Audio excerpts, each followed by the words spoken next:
Unified 911, anong matutulong namin sa'yo? Anya ti maitulong mi ken kapo. Anong may tatabang ko sa Unsay imo? akong ikatabang nimo? Ngini makadabang na misal ka no. Sa anumang wika o dialekto, may tulong na darating sa iyo.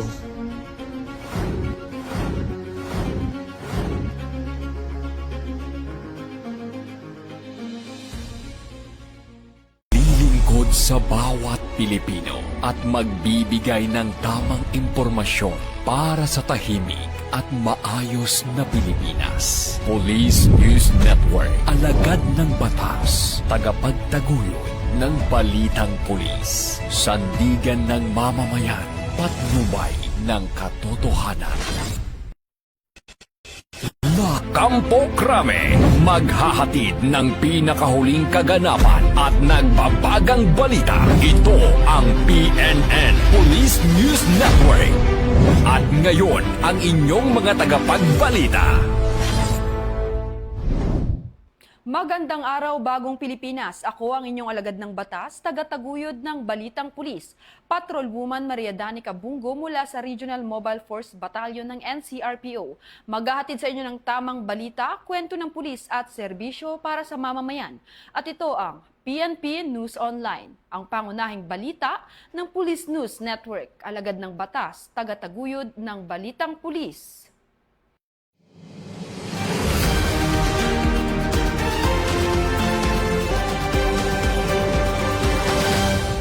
Narito ang mga balitang hatid ng ating PNN correspondents mula sa iba't ibang panig ng bansa.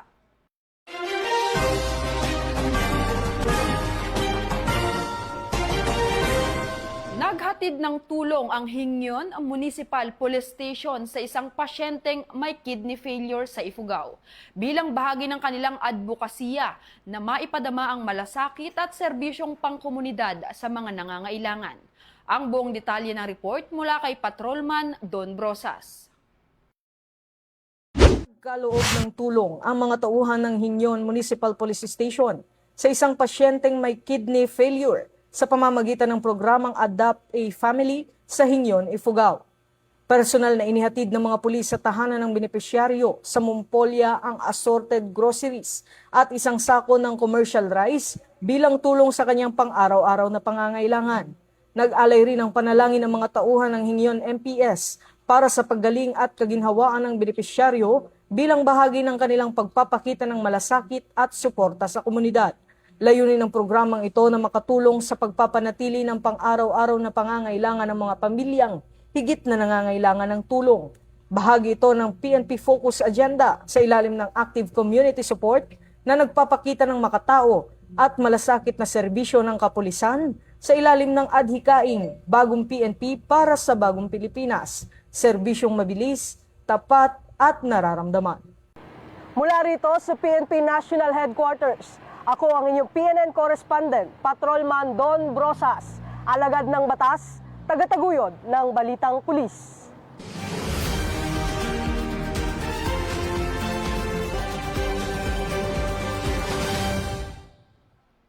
Matagumpay na isinagawa ang outreach program para sa mga Kid Warriors sa Valenzuela City na naglalayong maghatid ng suporta, kasiyahan at inspirasyon sa mga batang patuloy na lumalaban sa kanilang mga karamdaman.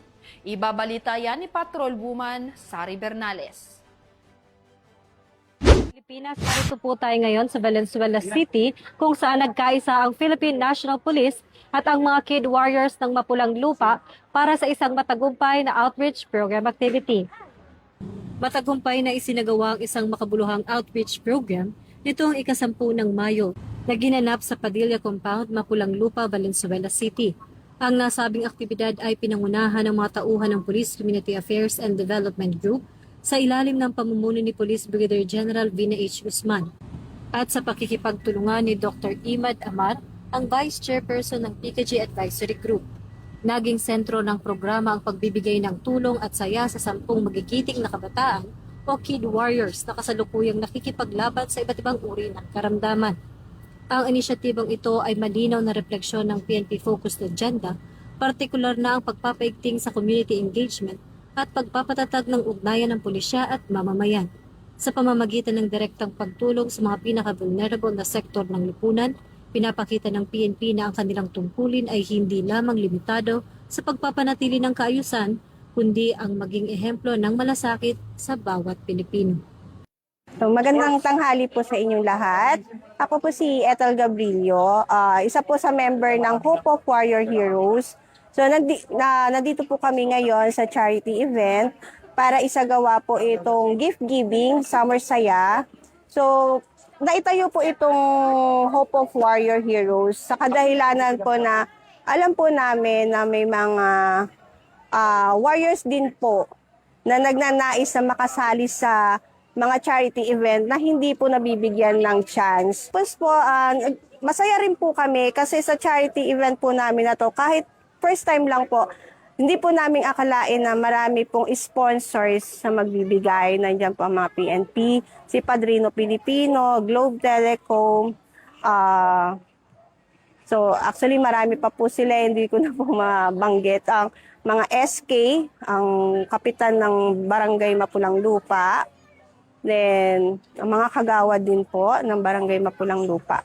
So, sana nga po masundan pa at maging successful po itong aming first charity event po. Mula rito sa Mapulang Lupa, Valenzuela City, ako po si Patrolwoman Sari Bernales. Nagbabalita para sa Police News Network. At ito ang bagong PNP para sa bagong Pilipinas. Serbisyong mabilis, tapat at nararamdaman.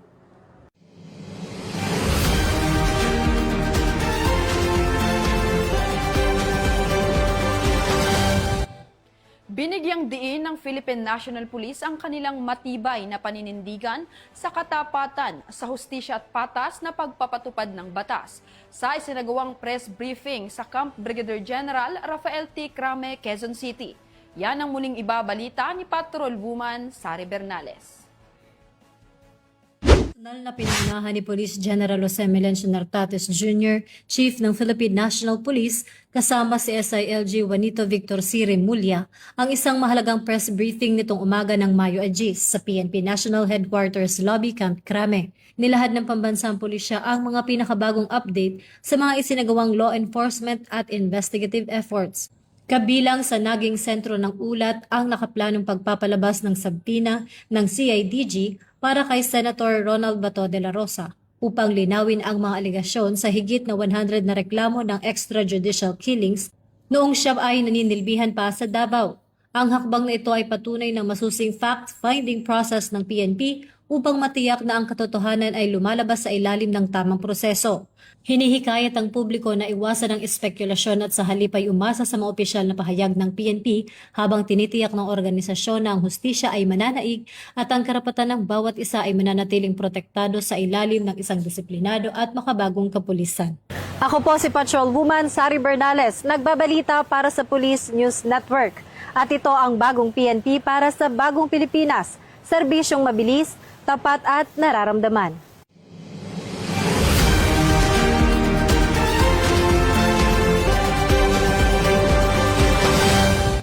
Nakumpiska ng Philippine National Police ang tinatayang 14.1 milyong halaga ng shabu mula sa 3 high-profile drug suspect sa isinagawang operasyon sa Eastern Visayas.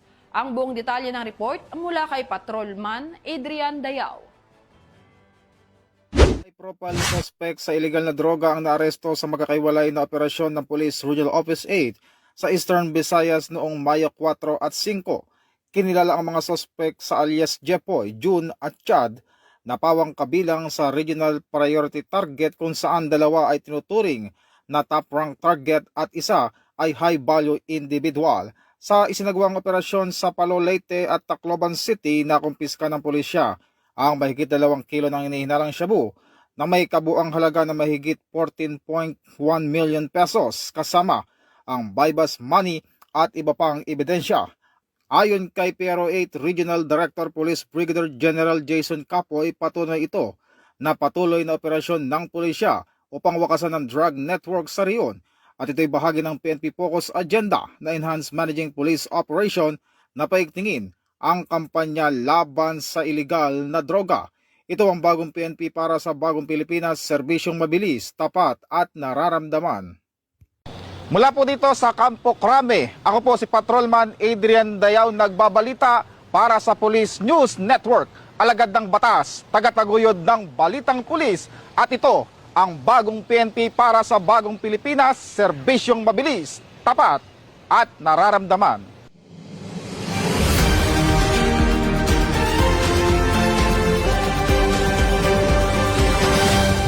Arestado ng mga operatiba ng pulisya ang isang rank 8 provincial most wanted person sa Vinsons, Camarines Norte sa ikinasang manhunt operation ng mga otoridad. Ibabalita yan ni Police Staff Sergeant Cecilia Caudilla. Sa patuloy na kampanya laban sa mga pinaghahanap ng batas, matagumpay na naaresto ng mga operatiba ng Vinsons Municipal Police Station ang isang lalaki na kabilang sa rank number 8 Provincial Most Wanted Person sa bayan ng Vinsons, Camarines Norte. Kinilala ang sospek sa alias na Ato, 54 na taong gulang, binata at residente ng nasabing bayan. Isinagawa ang operasyon nitong Mayo 6, taong kasalukuyan bandang alas 2:30 ng hapon sa naturang lugar. Sa bisa ng inilabas na warrant of arrest para sa kasong statutory acts of lasciviousness. Sa kasalukuyan, nasa kustodiyan na ng Vinsons Municipal Police Station ang naarestong individual. Tapo dito sa Camarines Norte Police Provincial Office, ako po si Police Staff Sergeant Cecilia Caudilla, nag-uulat para sa Police News Network. At ito ang bagong PNP para sa bagong Pilipinas. Serbisyong mabilis, tapat at nararamdaman.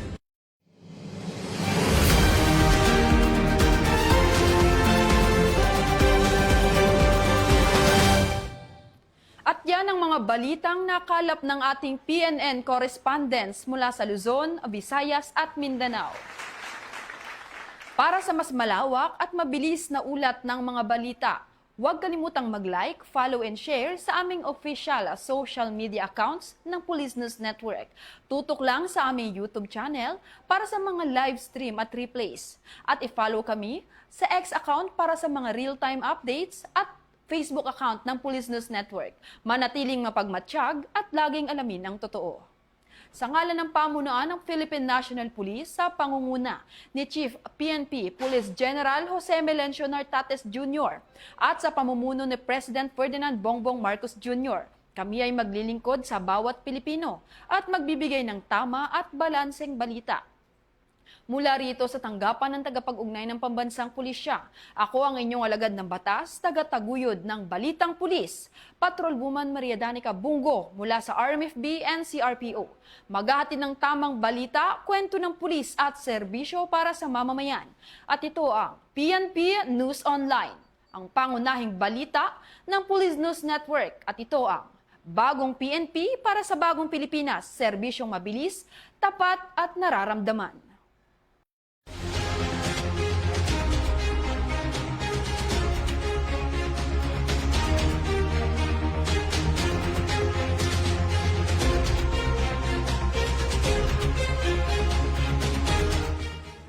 Police News Network, alagad ng batas, tagapagtaguyod ng balitang pulis.